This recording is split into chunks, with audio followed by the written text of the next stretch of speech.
رب اشرح لي صدري ويسر لي أمري واحلل عقدة من لساني يفقهوا قولي يا إلهي तू मेरा معبود है या इलाही तू मेरा माशूक है या इलाही तू मेरा गफ्फार है या इलाही तू मेरा रहमान है। अल्हम्दुलिल्लाह আল্লাহ পাকের লাখ কোটি শুকরিয়া যে রব্বুল আলামিন আপনাকে আমাকে অত্যন্ত ভালোবেসে পছন্দ করে মহব্বত করে আল্লাহ রাব্বুল আলামিনের সবচেয়ে গুরুত্বপূর্ণ ইবাদত জুমার দিনে জুমার ফরজ নামাজ আদায় করার জন্য আযানের সাথে সাথে হাজারো ব্যস্ততা থেকে যে আল্লাহ রাব্বুল আলামিন আপনাকে আমাকে জিলহজ মাসের প্রথম জুমায় কবুল মঞ্জুর করলেন সেই মাহবুবের দরবারে দিল থেকে শুকরিয়া আদায় করি আলহামদুলিল্লাহ। আর শুকরিয়া আদায় করি সেই মহান আল্লাহ রাব্বুল আলামিনের যে আল্লাহ রাব্বুল আলামিন আপনাকে আমাকে সুস্থতার মতো নিয়ামত দান করে সুস্থতার মতো জিন্দেগি দান করে জুমার দিনে জুমার ইবাদত আদায় করার জন্য আযানের সাথে সাথে যে আল্লাহ রাব্বুল আলামিন কবুল মঞ্জুর করেছেন মুনাফিকের খাতা থেকে নামটা কেটে নিয়ে মুমিনের খাতায় নামটা লিপিবদ্ধ করানোর জন্য যিনি আপনাকে আমাকে কবুল মঞ্জুর করেছেন সেই মহান মুনিবের দরবারে আবার দিক থেকে শুকরিয়া আদায় করি আলহামদুলিল্লাহ। সম্মানিত হাজিরিন আমরা যে মাসের ভিতরে পদার্পণ করেছি ঢুকে গিয়েছে আরবি মাস জিলহজ মাস। কি মাস? জিলহজ মাস। এই জিলহজ মাসের ফজিলত সম্পর্কে প্রথম 10 তারিখ পর্যন্ত প্রথম 10 দিনের ফজিলত সম্পর্কে আমরা অনেকে শুনছি জানছি অনেকে আমল করতেছি। সুতরাং এই জিলহজ মাসে 1 থেকে 10 তারিখ পর্যন্ত 365 দিনের ভিতরে সবচেয়ে পছন্দনীয় দিন পছন্দনীয় ইবাদত আল্লাহ রাব্বুল আলামিনের কাছে হলো জিলহজ মাসের 1 থেকে 10 তারিখ পর্যন্ত। সুবহানাল্লাহ।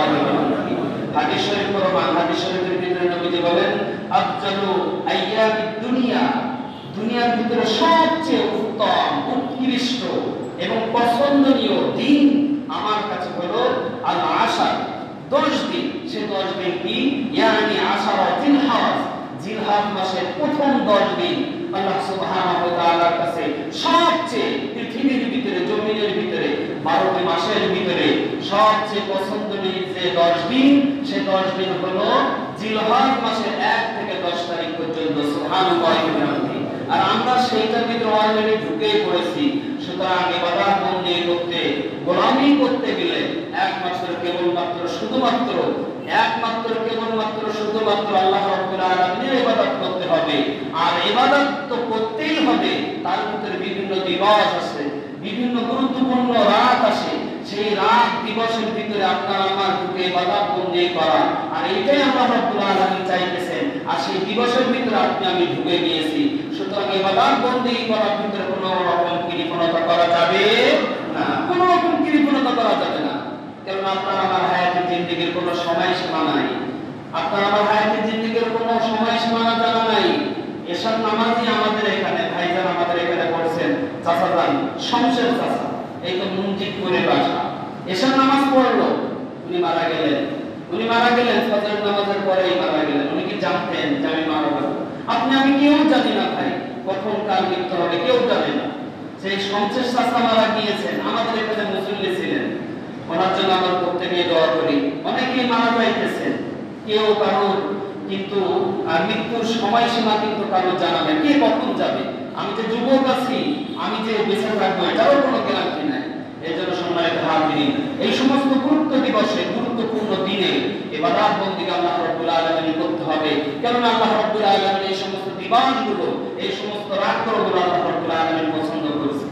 এই জন্য হাদিস শরীফের ভিতরে নবীজি বলেছেন আফজালু আইয়ামিদ দুনিয়া আল আশার, দুনিয়ার ভিতরে আল্লাহ রাব্বুল আলামিন সবচেয়ে যে 10টা রাত 10টা দিন আল্লাহ রাব্বুল আলামিন পছন্দ করেন সে 10টা দিন 10টা রাত হলো জিলহজ মাসের 1 থেকে 10 তারিখ পর্যন্ত। এজন্য আমরা প্রত্যেকে ইবাদত বন্দি করব, প্রত্যেকে আল্লাহ রাব্বুল আলামিনের পাওয়ার জন্য, আল্লাহ রাব্বুল আলামিনের কাছ থেকে গুনাহ মাফ করে নেওয়ার জন্য ইবাদত বন্দি করব। আল্লাহ রাব্বুল আলামিন আমাদের সকলকে কবুল ও মঞ্জুর করে নেয়, সকলে বলে আমিন। আফসোস লাগে, কষ্ট লাগে ভাই, আপনি আমি গার্জিয়ান, আপনার আমার সন্তানকে লালন পালন করা, মানুষের মতো মানুষ করা, সুশিক্ষিত শিক্ষায় শিক্ষিত করা, এটা আপনার আমার দায়িত্ব, এটা আপনার আমার দায়িত্ব, ফরজ, ফরজে আইন, এটা আমি গার্জিয়ান হিসেবে। কিন্তু এমন করা যাবে না যে কারণে আমি আমার নিজের ভবিষ্যৎকে আমি ধ্বংসের ভিতরে আমি ঢুকাই দিব, এটা আপনার আমার করা সাজে না। কেমন? বাসা থেকে আসতে গিয়ে 12টা আগে রওনা দিয়েছি, আসতে গিয়ে দেখলাম মা তার ছেলেকে নিয়ে যাচ্ছে গান শিখায়, গান শিখাইতে নিয়ে যাচ্ছে বড় হারমোনিয়াম কপালের ভিতরে। আমি এর দোষারোপ করতেছি না, বিরোধিতা করতেছি না, গান শেখেন, যার কর্মের ফল সেই বুঝবে, অসুবিধা নাই।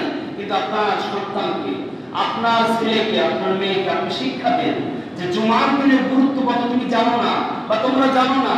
কেননা নবীজি সাল্লাল্লাহু আলাইহি ওয়াসাল্লাম বলছেন যে আমার উম্মতে আল্লাহ রাব্বুল আলামিন প্রতি সপ্তাহে একটা ঈদের দিবস দিবে, ঈদের দিন দিবে, এবং আনন্দের একটা মুহূর্ত দিবে, গুনাহ মাফের দিবস দিবে, দিন দিবে, কবরের আযাব মাফ হবে, এমন একটা দিন, এমন একটা দিবস, এমন একটা খুশির মুহূর্ত। তোমরা কি জানো? সাহাবায়ে কেরাম বললেন, ইয়া রাসূলুল্লাহ, ইয়া হাবিবাল্লাহ, না। নবী সাল্লাল্লাহু আলাইহি ওয়াসাল্লাম বলেন, আমার গরীব উম্মত, আল্লাহর বান্দা জুমার দিন যদি জুমার নামাজ পড়ে ইবাদত বন্দি করে, জুমার নামাজ শেষ করে বাড়িতে যাবে, আল্লাহ রাব্বুল আলামিন ওই সমস্ত বান্দা বান্দি আমার দুর্বল উম্মতদেরকে আল্লাহ রাব্বুল আলামিন কবুল হওয়া বাতের সব দান করবে, সুবহানাল্লাহ। কিন্তু আপনারা আমার সন্তানকে নামাজের টাইমে গান শিখাইতে যাইতেছি, গান শিক্ষা দেওয়ার জন্য যাইতেছি, বিরোধিতা করতেছি না। আপনার সন্তানকে আপনি শুক্রবারের গুরুত্বটা বুঝান, নামাজের টাইমে নামাজটাকে আপনি শিক্ষা দেন, কোরআনকে শিক্ষা দেন, তাহলে দেখবেন শেষ সময়, যে সময় আপনার আমার আর হাতুমালায় জোর থাকবে না। আল্লাহ রাব্বুল আলামিন বলছেন, সুম্মা রাদাদনাহু আসফালা সাফিলিন, আমি প্রত্যেকটা মানুষকে, আমার প্রত্যেকটা বান্দাকে আমি এমন একটা দুর্বল জায়গায় নিয়ে যাব। সুম্মা রাদাদনাহু আসফালা সাফিলিন, ছোটবেলায় যখন জন্মগ্রহণ করার পর হাত থাকা সত্ত্বেও শক্তি ছিল না, মুখ থাকা সত্ত্বেও খাওয়ার ক্ষমতা ছিল না, কান থাকা সত্ত্বেও কোনটা ভালো কোনটা মন্দ তমিজ করতে পারি নাই, জিহ্বা থাকা সত্ত্বেও স্বাদ আস্বাদন করতে পারি নাই, আমি আল্লাহ রাব্বুল আলামিন যে দুর্বল থেকে করেছিলাম, আর আমিও থেকে তাকে শেষ বয়সে এমন দুর্বল করে দিব। সুম্মা রাদাদনাহু আসফালা সাফিলিন, বিছানায় শুয়ে থাকবে, বেডে শুয়ে থাকবে, কিন্তু কথা বলার আওয়াজ থাকবে না, এই ক্ষমতা থাকবে না, বেডের থেকে বিছানা থেকে নেবে টয়লেটে যাবে, বাথরুমে যাবে, এই ক্ষমতা থাকবে না, আরেকজনের সহযোগিতা লাগবে। ছোটবেলায় যেমন পিতামাতার সহযোগিতা লাগছিল, বুড়া বয়স্ক হয়ে গেলে তার ওই সময় ওই সহযোগিতা লাগবে। এই জন্য সম্মানিত হাজিরিন, আপনার আমার সন্তানকে জুমার নামাজ শিক্ষা না দিয়ে, জুম্মার নামাজের গুরুত্ব না বুঝায় গান শিক্ষা দেওয়ায় নিয়ে গেলাম, অসুবিধা নাই, কিন্তু সে নামাজ পড়লো না, সে নামাজ না পড়ার কারণে যে গুনাহ হইতেছে, সে গুনাহর ভার তো আপনার আমার আমলনামায় আল্লাহ তাআলা অলরেডি লিপিবদ্ধ করে দিচ্ছেন। আপনি আমি আপনার আমার সন্তানের ভবিষ্যৎকে উজ্জ্বল করার জন্য আপনি আমি জুমার নামাজ আদায় না করে তাকে নিয়ে যাচ্ছি। খোদার কসম, আপনার জেনে রাখেন, লিখে রাখেন, যার ভিতরে, যে সন্তানের ভিতরে কোরআনের জ্ঞান থাকবে না, হাদিসের জ্ঞান থাকবে না, ইসলামের কোনো জ্ঞান থাকবে না, শেষ বয়সে আপনার আমার বৃদ্ধাশ্রমে যেতে হবে, আপনার আমার বৃদ্ধাশ্রমে যেতে হবে। এখন এই করোনা ভাইরাস নিয়ে পেপারে দৈনন্দিন পিতাকে ফেলে আসতেছে, মাকে ফেলে আসতেছে, বোনকে ফেলে আসতেছে, পিতা মাতা সন্তানকে ফেলে রেখে আসতেছে। এই দৃশ্য দেখতো না মানুষ।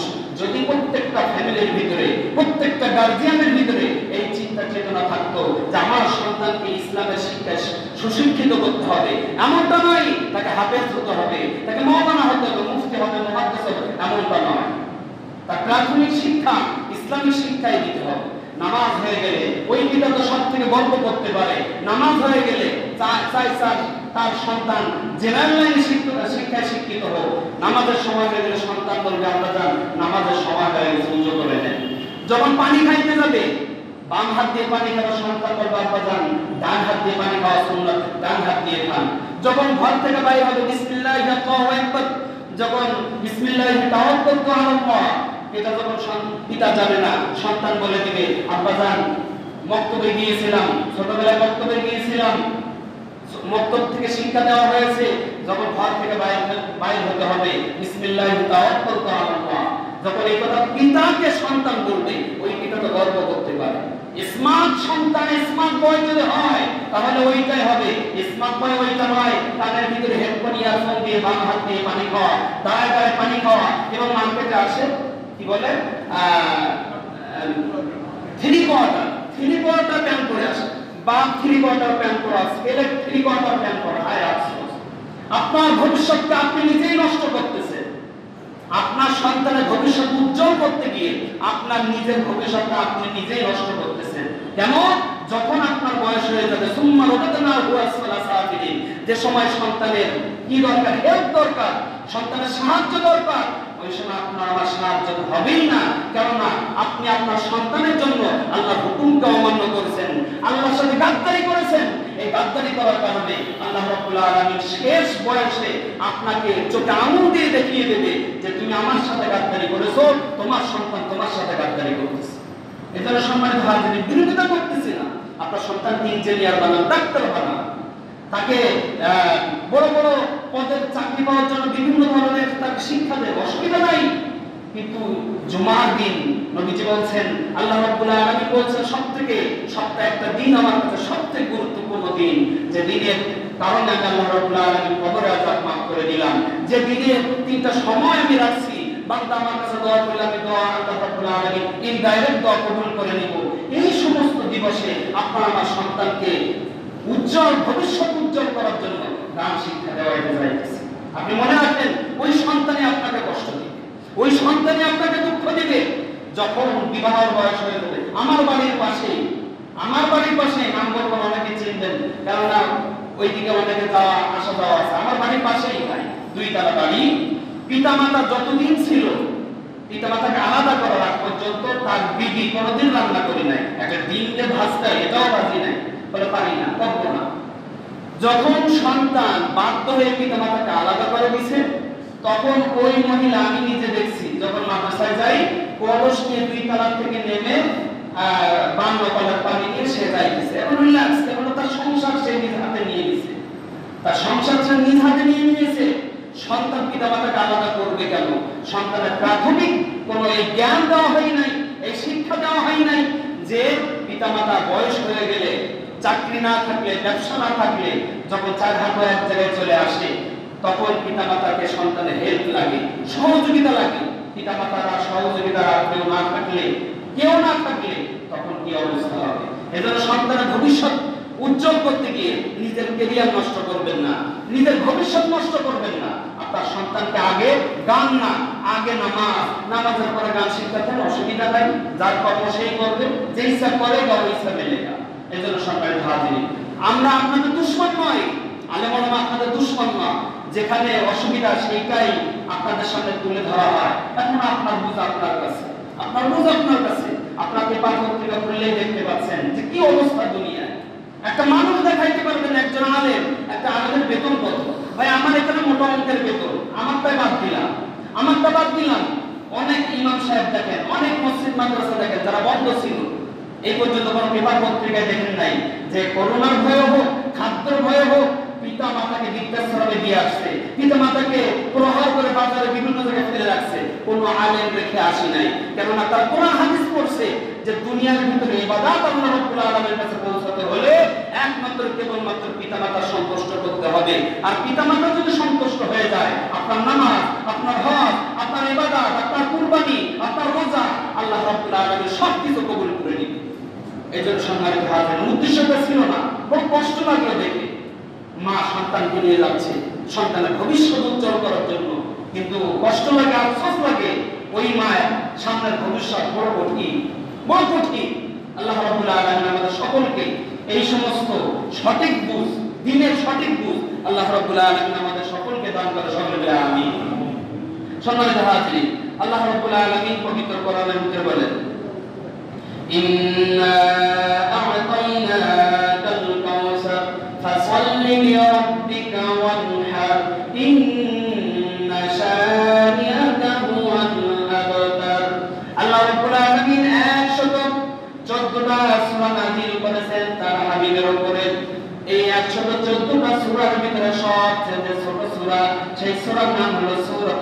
কাউসার। অনেক অনেক মুরব্বী আছেন, অনেক যুবক ভাইয়েরা আছেন, আমি কথা চেনে না, কিন্তু সূরা কাউসার মুখস্থ। কেন মুখস্থ? কেননা ইমাম সাহেব সবসময় তেলাওয়াত করে সূরা কাউসার।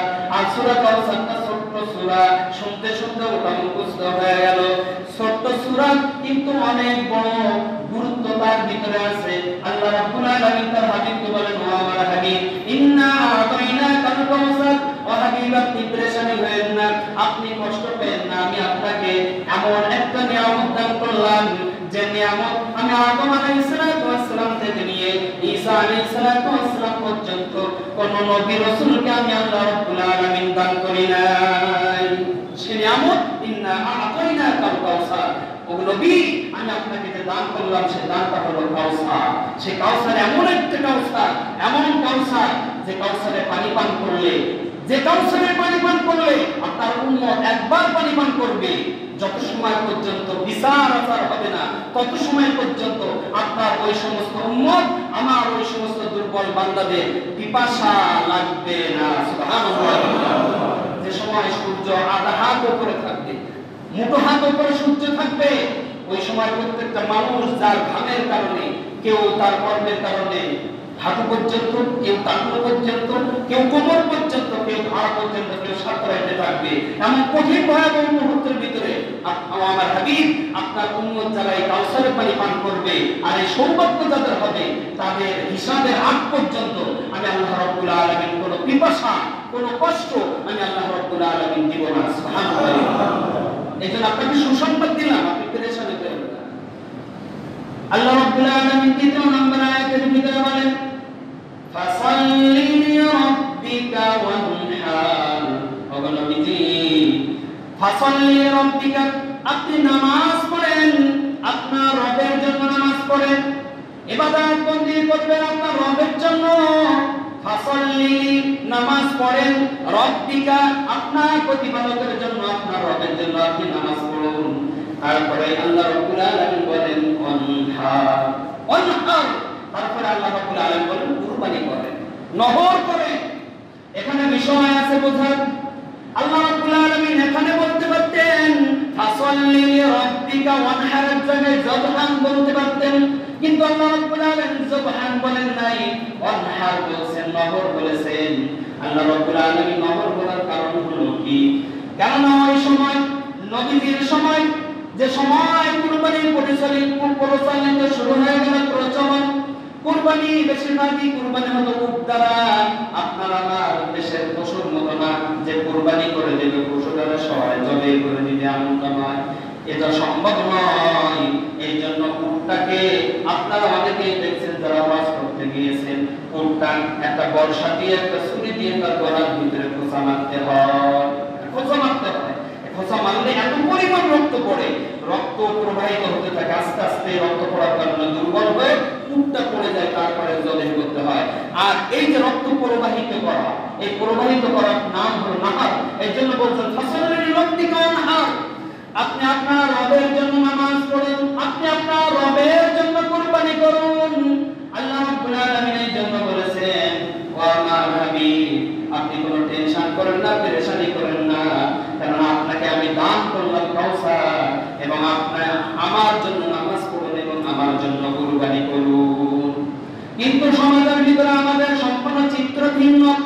কুরবানি করে মানুষকে দেখানোর জন্য, কুরবানি করে মানুষের কাছ থেকে বাহবা পাওয়ার জন্য। আমি বাজারে যাই, হাটে যাই, হাটে যাওয়ার পর সবচেয়ে বড় পশুটা কিনলাম, কুরবানি করলাম।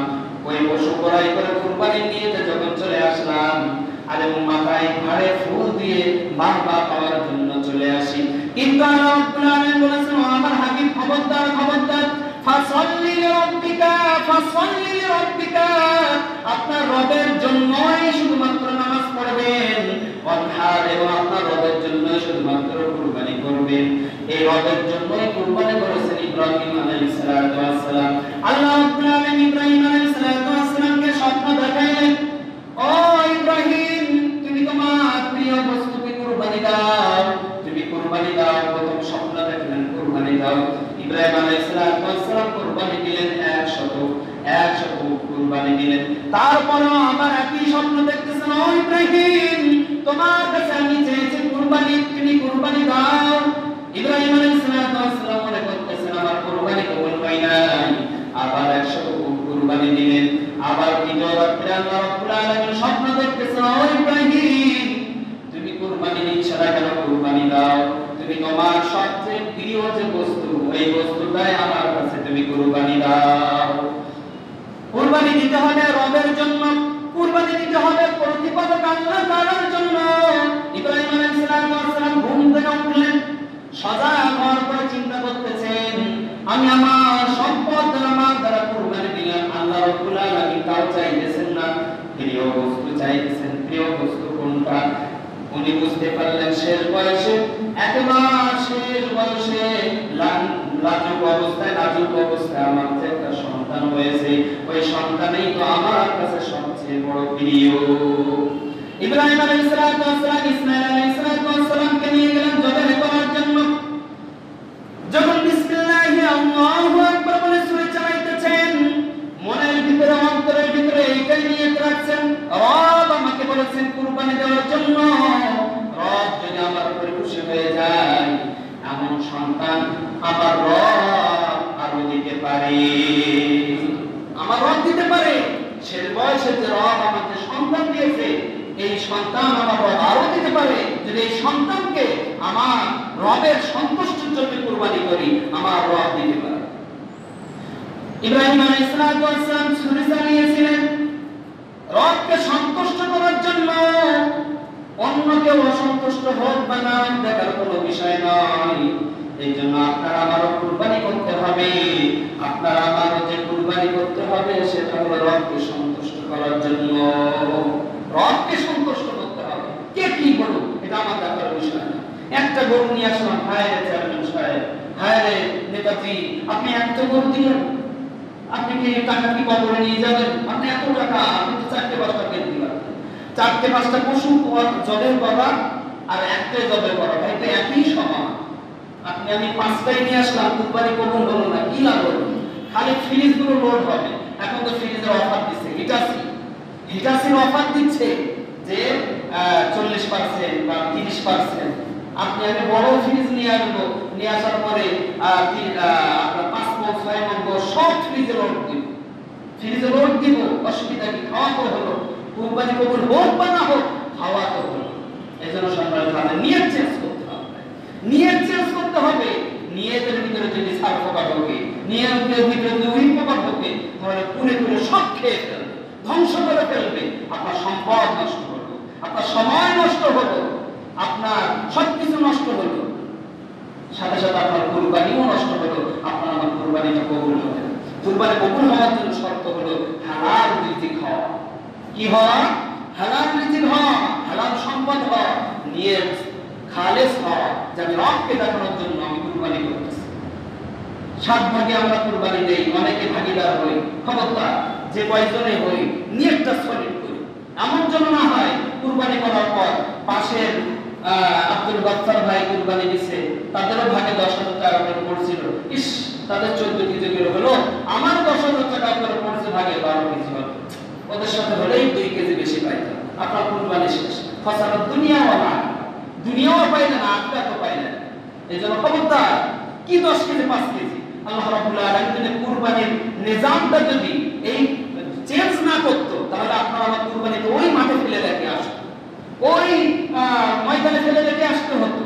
কিন্তু আল্লাহ রাব্বুল আলামিন আমাদেরকে ভালোবাসেন, মহব্বত করেন, যে আমি তাদের কুরবানিও কবুল করব, সাথে সাথে ওই কবুলকৃত পশু আমি আল্লাহ রাব্বুল আলামিন তাদেরকে হালাল করে তাদের রিজিক হিসাবে আমি আল্লাহ রাব্বুল আলামিন তাদের উপরে বৈধ করে দিলাম। সুবহানাল্লাহ। যদি আগের নিয়ম হতো ওই কুরবানি করে রেখে আসতে হতো, আল্লাহ রাব্বুল আলামিন তা করেন নাই। গোশত খাওয়ার নিয়ত করব না, নিয়তটা চেঞ্জ করব। প্রত্যেকের নিয়ত একই নিয়ত করে নিব, প্রত্যেকের নিয়তটা যেন একই হয়। গোশত যেন বেশি খাওয়ার নিয়ত না হয়, তাহলে মানুষের বাহবা পাওয়ার জন্য না হয়। এজন্য সম্মানিত হাজির, এই ভুল থেকে আমরা সুতরাং নিয়ত করব ইনশাআল্লাহ। আমরা অনেকে পশু কুরবানির জন্য অনেকে আগে পশু কিনি, আমাদের কিছু জানার দরকার আছে। সেটা হলো এই, এখন বেশ ভালোই সময় আছে পশু কেনার।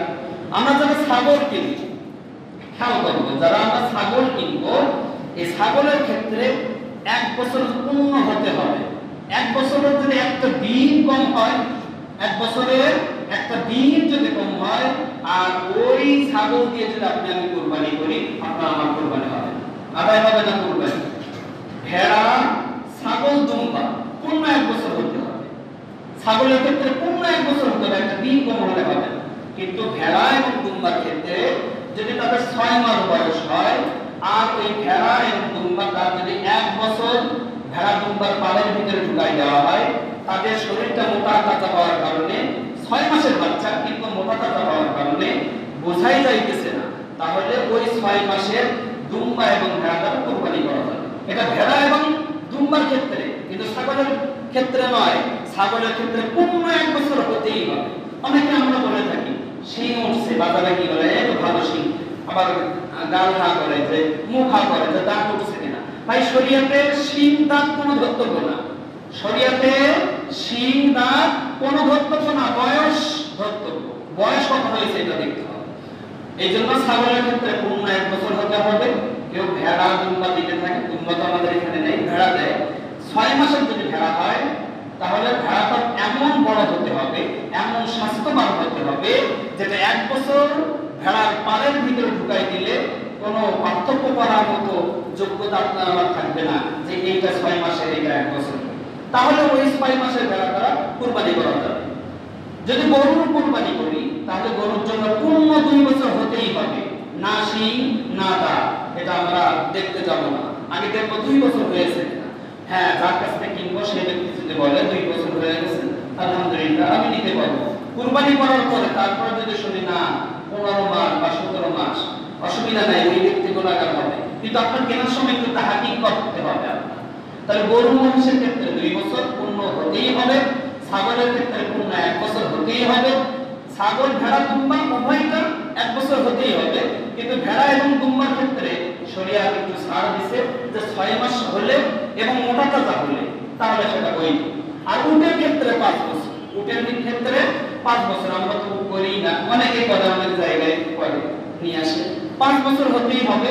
সিংহ এবং গরু এবং মহিষের ক্ষেত্রে 2 বছর হতেই হবে, ছাগলের ক্ষেত্রে 1 বছর হতেই হবে, দুম্বা এবং ভেড়ার ক্ষেত্রে 1 বছর হতেই হবে। কম হলে 6 মাসের যদি হয়, সেটা যদি 1 বছরের মতো মোটা তাজা হয়, তাহলে ওই দ্বারা কুরবানি হবে।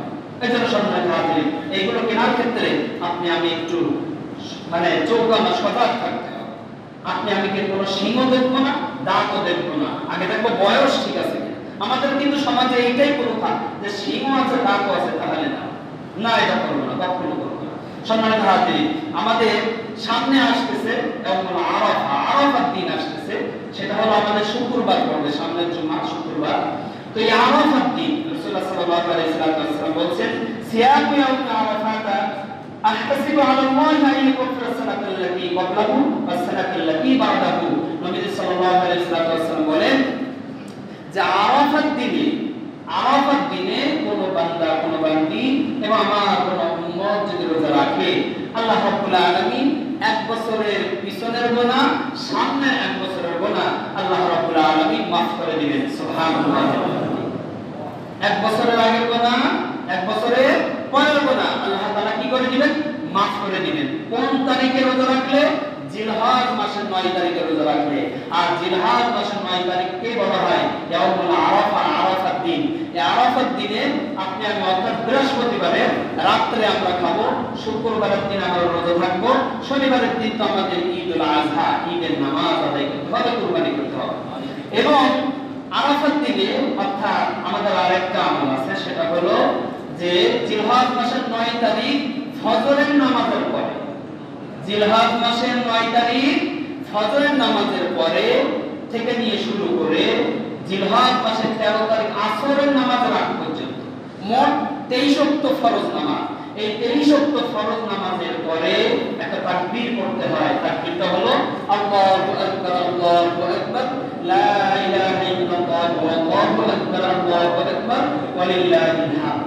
এই অলরেডি তো আমরা অনেকে আমল করা শুরু করে দিয়েছি। সেটা হলো এই 10 দিনের ভিতরে তাহলিল, তাহমিদ, তাসকির এগুলো বেশি বেশি করে করতে হবে, বেশি বেশি করে করতে হবে। এই জন্য সম্মানিত হাজিরিন, জুমার দিন মানে জিলহজ মাসের 9 তারিখ ফজরের নামাজের পর, মানে সামনের জুমার দিনের ফজরের নামাজের পর থেকে একবার করে পড়তে হবে তাকবীর। আর এই তাকবীরটা একবার করে পড়া হলো, একবার করে পড়া হলো ওয়াজিব, একবার করে অবশ্যই জোরে পড়তেই হবে। আবার এমন জোরে না যে একজন ব্যক্তি সে নামাজ পায় নাই, যে জোরে পড়ার কারণে, জোরে পড়ার কারণে তার নামাজ থেকে তার ধ্যান ছুটে গেল। আমি আদায় করতেছি ওয়াজিব, আর একজন ভাই আমার পাশে আদায় করতেছে হলো ফরজ। এজন্য আমাদের খেয়াল রাখতে হবে।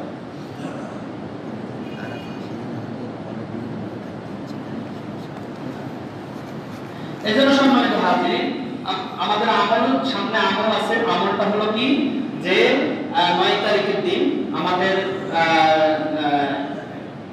ঈদ হচ্ছে আমাদের শনিবারের দিন, অর্থাৎ 10 তারিখ। আর আমাদের আরাফার দিন পড়তেছে হলো শুক্রবারের দিন। তো শুক্রবারের দিন ফজরের নামাজের পর থেকে প্রতি নামাজ ফজরের নামাজের পরে একবার করে পড়বো আল্লাহু আকবার, আল্লাহু আকবার, লা ইলাহা ইল্লাল্লাহ, আল্লাহু আকবার, আল্লাহু আকবার, ওয়া লিল্লাহিল হামদ। একবার পড়া ওয়াজিব, একবার অবশ্যই পড়বো। এমন ভাবে পড়বো পাশের ভাই নামাজের জন্য কোনো অসুবিধা না হয়। বাড়িতে যারা মহিলারা আছে, মহিলারাও নামাজ পড়ে তারাও পড়বে, একবার অবশ্যই পড়বে। হ্যাঁ, এর ভিতরে অনেকের যদি নামাজ যদি মিস হয়ে যায়, যে আমি এই 9 তারিখ থেকে নিয়ে 13 তারিখের ভিতরে কোনোদিন যদি আমার নামাজ পুরো ওয়াক্ত নামাজ যদি মিস হয়ে যায়, তাহলে এর ওই ওয়াক্তের ভিতরে 9 থেকে 13 তারিখের ভিতরে যদি আমি কাজা করি, তাহলে কাজা করলেও এই কাজা নামাজের পরপরই একবার পড়তে হবে, তাকবীর পড়তে হবে, আল্লাহু আকবার, আল্লাহু আকবার, লা ইলাহা ইল্লাল্লাহ, আল্লাহু আকবার, আল্লাহু আকবার, ওয়া লিল্লাহিল হামদ।